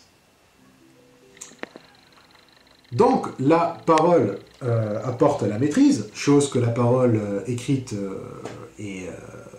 chose dont la parole écrite est privée. Et privée, effectivement, le passé et l'écriture sont passifs. Par maîtrise, on entend être actif, hein, actuel, maîtriser le présent. Donc, la parole est magistrale, elle enseigne. La maîtrise est aussi le fait de maîtriser par l'enseignement. Pour maîtriser, il me faut un maître. Mais la parole n'enseigne pas comme Socrate, par maïotique. La parole n'éveille pas, elle enseigne. Elle apporte le savoir du maître. La parole d'autrui qui est accueillie. Pour que je parle, il faut que j'entende déjà la parole d'autrui en fait. Mais la parole d'autrui reste prioritaire. Elle n'est pas là pour éveiller, tu vois, genre le moi, ou pour compléter le moi, mais lui apporter un surplus. Pas le surplus qui lui manque, puisque le jeu est déjà complet, mais le surplus en plus de lui-même, c'est-à-dire l'idée de l'infini. Et de l'idée de l'infini, je peux parler. Okay, le moi en fait peut s'instruire, il peut maintenant explorer ses propres idées et développer son propre discours à lui. C'est sur l'enseignement du maître que déjà repose toute connaissance objective. Ainsi, ce que fait le maître, c'est me remettre en question. Il remet en cause ma connaissance objective, ma liberté, ma raison, en y ajoutant cette dimension éthique, ce surplus. La parole d'autrui, en me remettant en question, m'oblige à parler, à m'actualiser, à actualiser mon savoir, à me questionner, à questionner ma liberté, à questionner mon savoir aussi. Les idées m'instruisent à partir du maître qui me les présente, qui les met en cause, l'objectivation et le thème auquel accède la connaissance objective repose déjà sur l'enseignement. Donc à travers le discours, je m'actualise, à travers le discours, je m'extériorise, mais l'extériorité commence avec autrui qui parle. L'autre est toujours en extériorité puisqu'il parle avant moi. Sa parole est la condition pour ma parole à moi. L'autre m'apporte la condition pour que je m'extériorise à mon tour, pour que je parle à mon tour, et cette condition, c'est l'enseignement d'autrui, l'éthique, c'est-à-dire qui remet en cause la connaissance objective et objectivante. Comme autrui résiste à la connaissance objectivante, donc autrui me résiste. Ainsi, par l'éthique, il me met en PLS, en fait. Et c'est là où mon discours prend tout son sens. Une fois que j'accueille autrui, autrui s'offre à moi. Mais comme on l'a dit, ce n'est pas un dialogue, puisque le dialogue, moi et autres, dans ce dialogue, le moi et l'autre sont dans une réciprocité. Il n'y a pas un qui a la priorité sur l'autre. La mise en question des choses dans un dialogue n'est pas la modification de leur perception, elle coïncide avec leur objectivation. Quand on dialogue en fait avec autrui, on fait d'autrui un objet, un fait passé. Donc, dans le dialogue, autrui n'est pas le maître. Or, comme dit Lévinas, le maître coïncidence de l'enseignement et de l'enseignant, n'est pas un fait quelconque à son tour. Le présent de la manifestation du maître qui enseigne surmonte l'anarchie du fait. Donc, dans le langage, c'est pas... le langage, en fait, c'est pas un outil pour que la conscience se contemple elle-même, ou qu'elle se projette dans les objets, dans sa négation. Ça, c'est réduire en fait le langage à un processus dialectique comme chez Hegel. Ça part du même pour se heurter avec le nom moi, avec le nom même, autrui, qui est en fait le même qu'il se redécouvre dans la synthèse, où il devient enfin absolu. Le langage en fait n'est pas une incarnation de la conscience de soi dans une œuvre objective qu'est le langage. Le moi veut s'incarner dans le non-moi en fait, dans sa négation pour devenir pleinement moi. C'est ça la dialectique en fait. Ainsi, en fait, il espère que le langage est l'œuvre où il peut s'incarner, avoir une existence pleine. Ainsi, le langage conditionnerait la conscience. Il donne à la conscience, au moins, la structure de son incarnation. Mais c'est pas comme ça qu'il faut voir le langage, justement. Chez Lévinas, en fait, le moi ne s'incarne nulle part. Il reste bien chez lui, séparé. Le langage lui permet seulement de s'extérioriser tout en restant à sa place, sans chercher, en fait, à s'implanter ailleurs, ce qui n'aurait aucun sens, en fait, chez Lévinas. Vouloir s'extérioriser ailleurs, c'est vouloir s'extérioriser là où autre chose est déjà extériorisée. Une œuvre objective déjà extériorisée se situe déjà dans la transcendance, dans le monde que le langage instaure et qui fait la médiation avec autrui. L'extériorité que dessine le langage, relation avec autrui, ne ressemble pas à l'extériorité d'une œuvre, car l'extériorité objective de l'œuvre se situe déjà dans le monde qu'instaure le langage, c'est-à-dire la transcendance. En gros, en fait, il y a moi, puis le langage, c'est-à-dire le discours. Le langage instaure le monde qui me lie à autrui, donc la transcendance. Il y a d'abord autrui, puis il y a le langage. Et donc du coup, ce langage, il va instaurer le monde qui va lier le moi à autrui, donc la transcendance. Voilà. Vouloir que le langage m'incarne moi, c'est vouloir être planté dans la transcendance, ce qui est une absurdité. Donc, le moi, en fait, existe aussi, et il reçoit ensuite le langage. Donc, il y a autrui, le moi, et autrui lui apporte le langage. Mais le moi est déjà complet. Le langage, en fait, est juste un surplus. Donc, le discours, c'est ce qui fait la relation avec autrui. Mais, comme le dit Lévinas, n'importe quel discours n'est pas en relation avec l'extériorité. Effectivement, ça aurait été trop facile. Il y a des discours qui totalisent. Il y a des discours qui coupent la relation avec autrui. Et ça, c'est des discours d'injustice, ou comme les appelle Lévinas, des discours de rhétorique.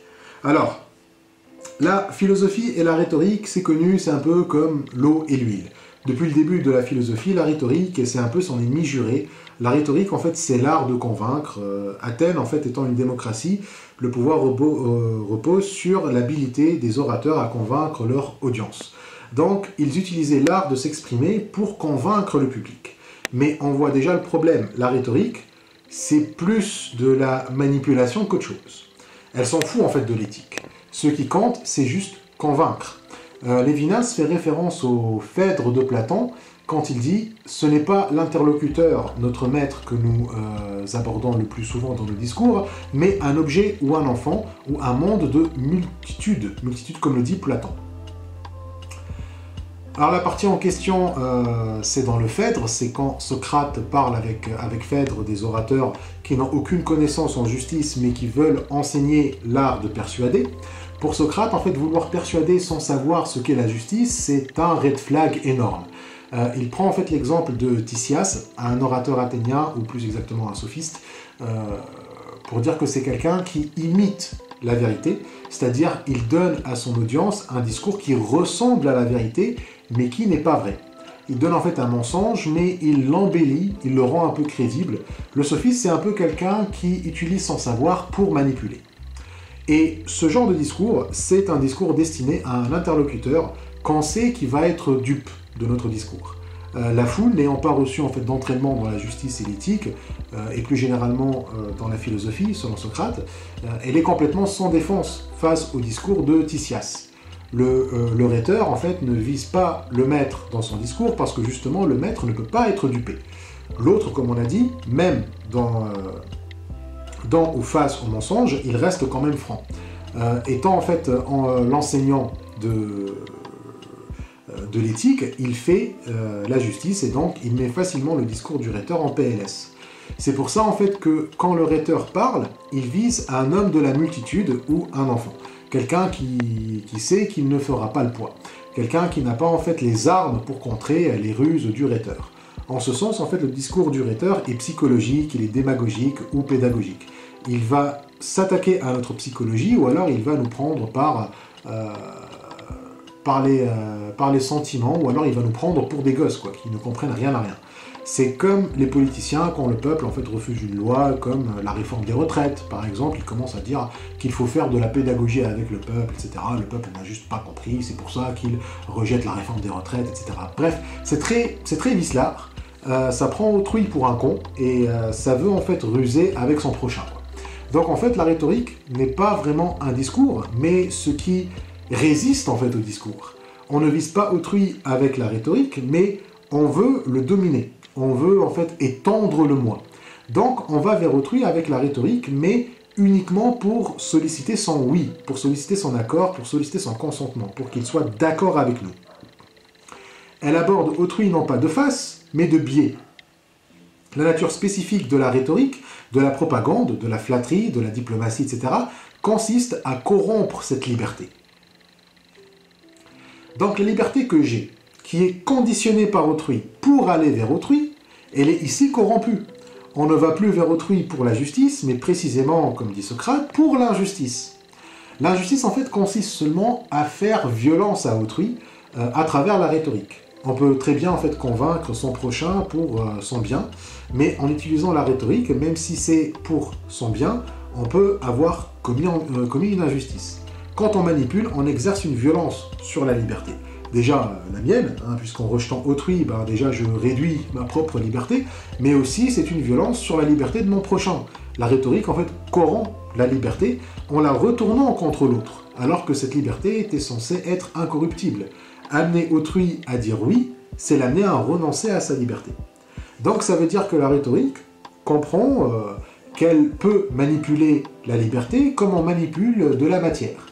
Elle comprend en fait la nature de la liberté, comment est-ce qu'elle fonctionne. La liberté devient un mécanisme aux yeux de la rhétorique, et donc elle peut la manipuler comme elle veut. Et donc ainsi, la liberté devient une catégorie, elle devient compréhensible. Le danger de la rhétorique, c'est en fait, elle fait de la liberté une catégorie naturelle capable d'être étudiée par une science comme tout autre objet. À la liberté, elle sait appliquer une catégorie. Elle semble en juger comme d'une nature. Elle pose la question contradictoire dans ces termes, quelle est la nature de cette liberté ? Donc un vrai discours, un discours où on aborde autrui de face, est un discours qui ne prétend pas connaître la nature de la liberté. Un tel discours est un discours où, à aucun degré alors, l'être n'est objet. Il est en dehors de toute emprise. En fait, laisser autrui en dehors de toute emprise est ce qu'on appelle le respecter. On ne cherche pas à solliciter son oui, on précise que là, solliciter son oui, c'est dans le sens de la manipulation, de la réduction de la vérité et de la liberté. Un discours en fait qui sollicite un oui n'est pas forcément rhétorique, sauf si c'est un discours qui aborde par un biais. Si on a un biais en tête et on cherche non pas à le vérifier, dans ce cas, autrui peut dire non. Ou si on ne peut pas en fait le vérifier, on abandonne le biais. Mais si on a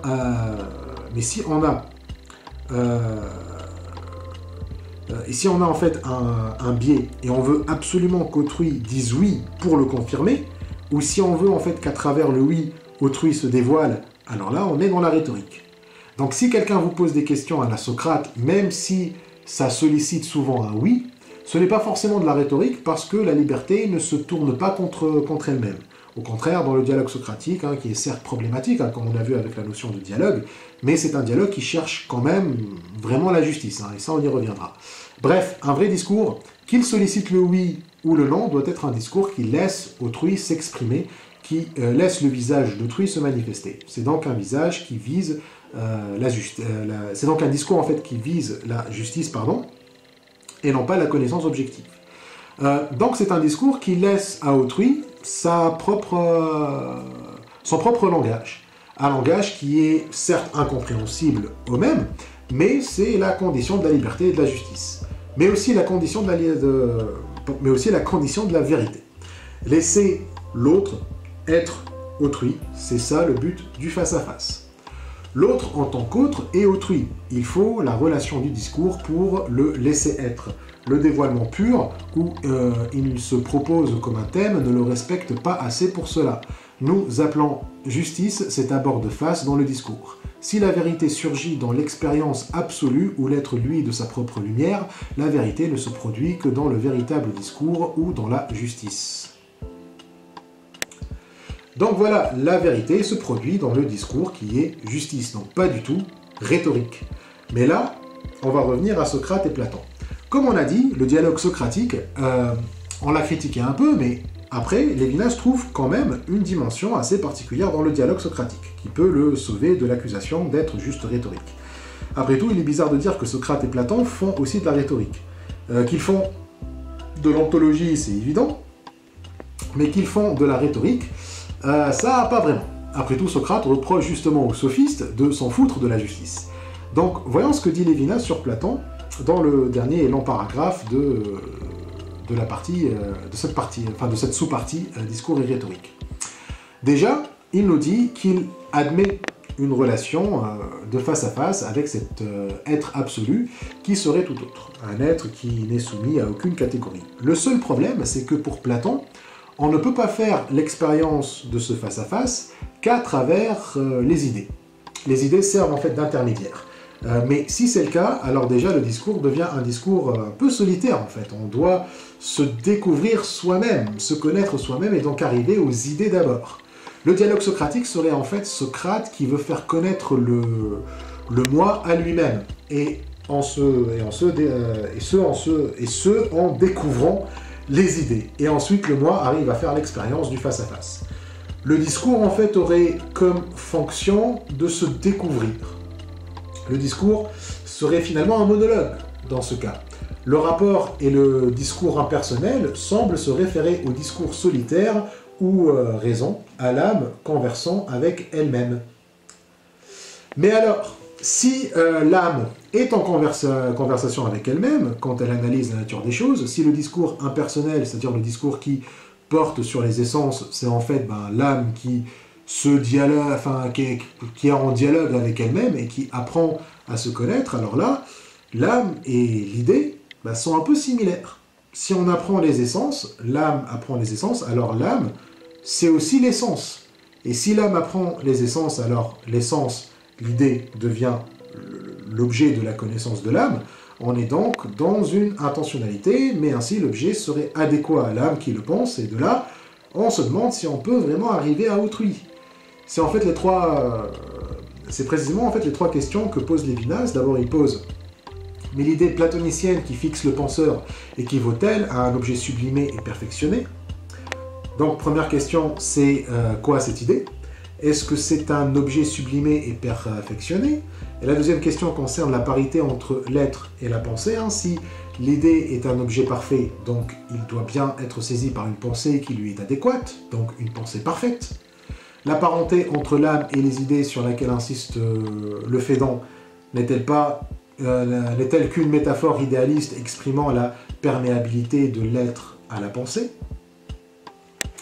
Donc le Phédon, c'est le dialogue où Socrate voit la ciguë et meurt. C'est le dialogue où il parle de l'immortalité de l'âme et il la compare aux idées.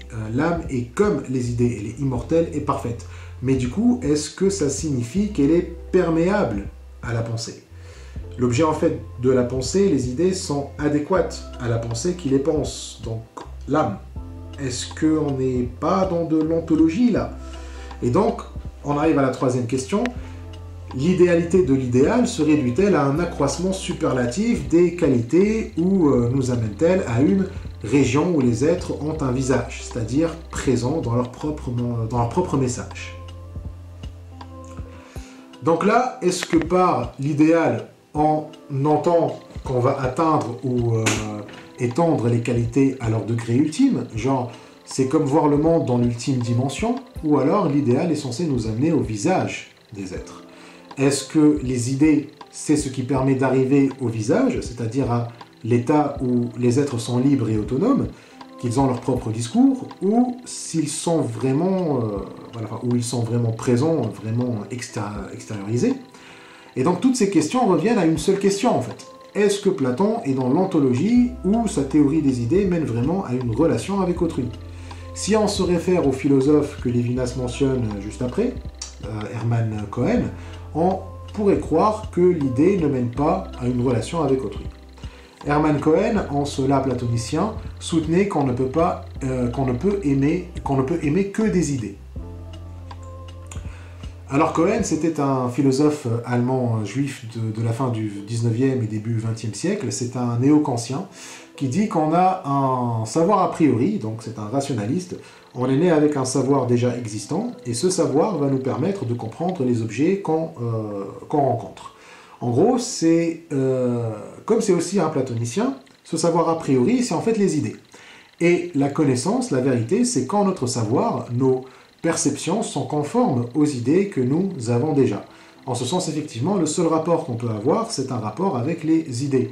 On ne peut pas aimer une personne, on aime juste l'idée à laquelle elle se conforme. Donc on ne peut pas aimer, on ne peut aimer que des idées en fait. Ce qui fait que on est bien dans de l'ontologie super hardcore quoi. Mais Lévinas ajoute, mais la notion de l'idée équivaut en fin de compte à la transmutation de l'autre en autrui. Le vrai discours pour Platon peut se porter secours à lui-même. Le contenu qui s'offre à moi est inséparable de celui qui l'a pensé, ce qui signifie que l'auteur du discours répond aux questions. Alors qu'est-ce que ça signifie tout ça? Eh bien, déjà, l'idée platonicienne, c'est la transmutation de l'autre en autrui. L'autre, en fait, apparaît non pas après l'idée, mais le fait de chercher l'idée serait en fait un processus vers la manifestation d'autrui. En arrivant en fait à l'idée, on atteint la dernière analyse, où l'autre se manifeste comme autre avec un grand A. En fait, l'idée platonicienne, c'est finalement un peu l'idée de l'infini, l'idée du bien, comme Platon dirait, ou bien l'idée de Dieu chez Descartes. Le vrai discours est un discours qui porte secours à lui-même, veut dire un discours qui se justifie, et en tant que tel, il est indissociable de la justice. Ce qui se porte secours agit pour la justice, pour se justifier. Mais un discours qui se justifie, c'est un discours qui répond aux questions. Si le discours ne cherche pas à se justifier, il ne répond pas, il répond à personne en fait. Il répond ni aux questions, ni à l'interpellation. Mais le bien interpelle justement. Mais si le discours répond à l'interpellation, alors il est la justification de celui qui dit le discours. Il est la justification d'un sujet. Un discours en fait ne répond à rien, c'est l'auteur du discours qui répond en réalité. Donc si la vérité c'est l'idée du bien, si le discours vrai se porte secours, alors on a bien une relation avec autrui puisque seul autrui interpelle. Et ainsi en fait le vrai n'existe que dans la relation avec autrui, donc la vérité n'est pas vraiment un monologue et elle n'est pas non plus une relation impersonnelle. L'idée étant que transmutation de l'autre en autrui suppose que la pensée est en fait une relation et un discours ni personnel, ni impersonnel, mais interpersonnel. Le but du bien après tout, c'est la communauté, c'est la société, c'est vivre avec autrui, c'est vivre en société. La justice ne peut exister que dans une société, que dans une police, que dans la police plutôt. La police P-O-L-I-S, pas la police, pas les flics quoi, mais la cité, dans des relations interpersonnelles et intersubjectives. Mais comme le dit Lévinas, la communauté, par l'entreprise des idées, n'établit pas entre les interlocuteurs l'égalité pure et simple. Donc, si la justice repose sur l'égalité, là on retombe dans la réciprocité, ce qui est le travers du dialogue socratique. Socrate et son disciple, Platon, plutôt n'importe quel disciple en fait, n'importe quel interlocuteur, ils sont toujours à égalité. Mais ceci implique que Socrate n'est pas le maître, il n'est pas l'enseignant. Donc lui-même, pour pouvoir faire son dialogue sans que ça tombe dans la rhétorique, Socrate a besoin d'être d'abord dans une relation avec le bien. Mais cette relation lui vient déjà d'en haut, d'un principe qui le dépasse. Lévinas mentionne le daimon de Socrate, qui intervient dans la pensée du philosophe et le guide en fait de l'extérieur, juste pour pouvoir faire sa maïeutique. Le démon de Socrate intervient dans l'art maïeutique lui-même, lequel cependant se réfère à ce qui est commun aux hommes. Donc déjà Socrate a besoin de l'assistance divine juste pour parler et réfléchir sur ce qui est commun aux hommes. Le dialogue socratique, c'est ça en fait, c'est amener les hommes à réfléchir sur le commun, ce qui peut être pensé par l'homme, ce qui est adéquat à l'homme, qui se mesure à l'homme et qui est mesuré par l'homme. L'homme ne peut être la mesure de toute chose, comme l'entend Protagoras, que s'il est dans une relation avec le bien déjà, avec autrui. Et donc du coup, le daimon de Socrate joue ce rôle d'apporter la parole divine que Socrate accueille. D'ailleurs, Socrate précise dans le Théétète, quand il explique à Théétète, justement, en quoi consiste la maïeutique, qu'il s'agit en fait de faire accoucher la vérité de l'âme. Socrate en fait aide les gens, bon, il les aide dans le dialogue, hein, il dit qu'il aide les hommes spécifiquement à accoucher de leurs idées, comme une sage-femme aide une femme à accoucher d'un bébé, hein, Socrate fait pareil, avec non pas le corps, mais l'âme. Il te pousse en fait à arriver au savoir en te faisant accoucher de ce que tu as en tête. Soit tu accouches d'une chimère, d'un truc faux, soit tu accouches d'un truc vrai. Et donc du coup, Socrate, lui, par contre, ce qui est marrant, c'est qu'il n'accouche jamais. Il questionne, mais il ne se positionne pas, parce qu'en fait, selon lui, son daimon, Dieu, comme il l'appelle, l'en empêche. Il obéit donc à son Dieu, et il l'empêche, pas par méchanceté, mais juste parce que Socrate n'a aucune sagesse à amener. C'est lui qui le dit dans le Théétète. Hein. Et il lui dit aussi que quand il refuse d'aider ou de conseiller certains, c'est parce que le démon le lui interdit. Le démon sait par exemple que certaines âmes n'ont rien à offrir, ou dans le cas où Socrate parle, certains ont juste en fait foutu la merde avec les vérités que Socrate tente de leur faire enfanter. Bref, pour dialoguer des choses communes des mortels, Socrate se réfère à son Dieu. Et son Dieu, il connaît le bien en fait. Ainsi, le philosophe serait comme un servant, un gardien de la vérité. Le philosophe en fait travaille pour ces dieux-là, pour ces daimons, ceux qui détiennent et conditionnent la vérité. Le philosophe qui, dans le Phédon, est comparé au gardien placé à son poste, se trouve sous la magistrature des dieux. Il n'est pas leur égal. Donc Socrate n'est pas l'égal de son Dieu. Et ce Dieu, bien évidemment, interpelle Socrate quand il lui dit de ne pas faire quelque chose, de ne pas faire ceci ou de ne pas faire cela, et Socrate répond à son Dieu. Il est donc dans une relation similaire à celle que décrit Lévinas concernant autrui. Ce n'est pas de la réciprocité. La réciprocité, en fait, elle est dans le dialogue socratique, elle est entre Socrate et son interlocuteur, mais la relation avec autrui n'est pas un dialogue entre deux interlocuteurs égaux, elle est entre Socrate et son daimon. Et donc ainsi, dans le Phèdre, on trouve une distinction entre les paroles du dialogue socratique et le discours avec Dieu. Comme dit Lévinas en faisant référence au Phèdre, dans une note de bas de page, il dit « Platon oppose aux paroles et aux actions qui s'adressent aux hommes, toujours encore jusqu'à un certain degré rhétorique et négociation, où nous traitons avec eux paroles qui s'adressent aux hommes et qui sont multitudes, les propos par lesquels on complaît aux dieux. Les interlocuteurs ne sont pas égaux, arrivés à la vérité, le discours est discours avec un Dieu qui n'est pas notre compagnon d'esclavage. » Donc il semblerait que Platon, malgré ses travers et l'importance qu'il donne à l'anthologie, la relation en fait entre vérité et vision, on rappelle que l'idée en grec, eidos, signifie voir, donc malgré ça, Platon a quand même entrevu une relation avec l'autre qui échappe au domaine ontologique. En faisant la distinction entre les paroles et actions qui s'adressent aux hommes et les propos par lesquels on complaît aux dieux, Platon montre que l'éthique vient avant. L'idée du bien est nécessaire et fondamentale d'abord. Ainsi, ceux qui veulent faire de l'anthologie et de la rhétorique sont les bienvenus tant qu'ils connaissent le bien. Platon et Socrate ne s'opposent ni à la rhétorique ni à l'anthologie en tant que telles. Ce sont en fait des modes de pensée tout à fait légitimes et nécessaires, mais elles doivent être conditionnées par l'éthique, par la métaphysique, par la relation avec autrui. Le but de la pensée, après tout, c'est les relations intersubjectives, c'est la société. Mais la société découle de la relation avec autrui, précisément. Et cette relation est asymétrique, elle ne peut pas être égalitaire. Autrui, c'est le Dieu qui est le maître, qui a tous les privilèges sur le même, qui ne peut pas être réduit à un objet qu'on manipule par la ruse, par l'emprise ou par l'exploitation, mais il est aussi ce qui garantit la liberté et l'autonomie, pas seulement de l'autre, mais surtout du même. Et on finit donc avec une citation de Lévinas qui prend parfaitement cette idée. Il dit « La société ne découle pas de la contemplation du vrai, la relation avec autrui, notre maître rend possible la vérité. La vérité se rattache ainsi au rapport social qui est justice. La justice consiste à reconnaître en autrui mon maître. L'égalité entre personnes ne signifie rien par elle-même.